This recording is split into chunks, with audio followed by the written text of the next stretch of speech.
পেঁপে দিয়ে আলু দিয়ে মাছ দিয়ে ঝোল।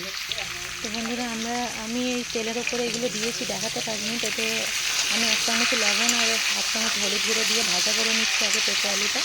আমি আস্তে আস্তে চলুন দেখাচ্ছি।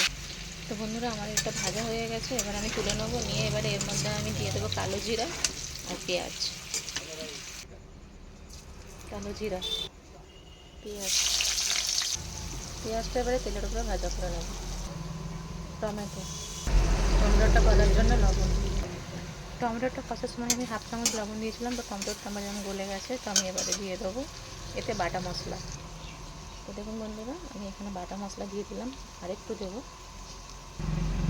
বাস হয়ে গেল। এর মধ্যে বন্ধুরা আছে আপনার সর্ষে, জিরে, গোলমরিচ, রসুন, ধনে, সব কিছু মানে পাইল করে এটা পেস্ট করা আছে। মশলাটা ভালো করে কষার জন্য দিয়ে দেবো অল্প করে জল, 1 চামচ হলুদ গুঁড়ো। মশলাটা কষা হয়ে গেছে, হলুদ গুঁড়োটা দিয়ে দিলাম।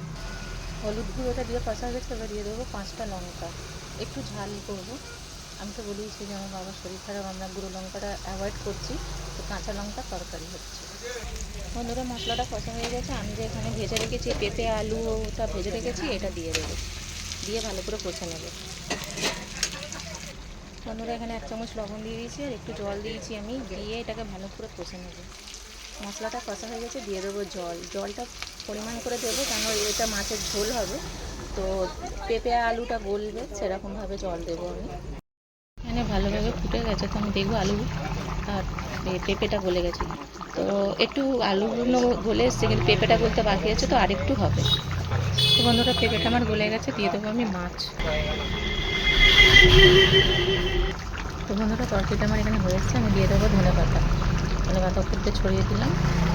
আমার একটু নেড়ে ছেড়ে তরকারিটা কমপ্লিট হয়ে যাবে, আমি নামিয়ে নেবো। তো দেখুন বন্ধুরা তরকারিটা আমার কমপ্লিট হয়ে গেছে, আমি তুলে নিয়ে চলে এসেছি ঘরের ভিতরে।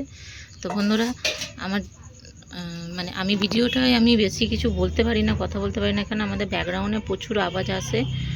আর বন্ধুরা এত চেঁচামেচি হচ্ছে সব, এখানে ওই যে বিল্ডিং বানায়, বিল্ডিংয়ে সব লেবাররা আসে, প্রচুর চেঁচামেচি করে, এর জন্য আমি ভালো করে ভিডিও বানাতে পারি না। তাও যতটা পারি আমি বানিয়ে আপনাদেরকে দিই। তো আপনারা প্লিজ আমার যদি ভিডিওটা ভালো লাগে তাহলে আপনারা একটা লাইক করে দেবেন, একটা সাবস্ক্রাইব করে দেবেন। তো বন্ধুরা আজকে আমি আপনাকে বলতে পারিনি। হ্যালো বন্ধুরা, আপনারা কেমন আছেন? আশা করি আপনারা ভালো আছেন, ভালো থাকবেন আর আমার ভিডিওটা ফলো করবেন। তো আজকের মতো আমি শেষ করলাম। বন্ধুরা যদি বাড়িতে কারো শরীর খারাপ থাকে তো এরমভাবে রান্না করে তাকে দেবেন। আর বাঙালিদের তো মাছ ভক্ত জানেন, তো এরমভাবে রান্না করবেন, দেখবেন রান্নাটা খুবই সুন্দর হয়। তো চলুন বন্ধুরা আজকের মতন ভিডিওটা শেষ করলাম। তো কথাটা বলতে আমি ভুলে গেলাম, আজকে আমাদের শুধু মাছ রান্না হয়নি পেঁপে দিয়ে আলু দিয়ে, আমাদের আজকে সজনে শাক ভাজাও হয়েছে। তো এটা আমি আর রেসিপিটা দেখাইনি, কারণ এটা আপনাদেরকে তো অবশ্যই আমি শেয়ার করেছি, তো এই জন্য এটা দেখালাম না। তো এটা দেখিয়ে দিলাম আপনাদেরকে। তাহলে আমার ভিডিওটা ভালো লাগলে একটা লাইক করে দেবেন।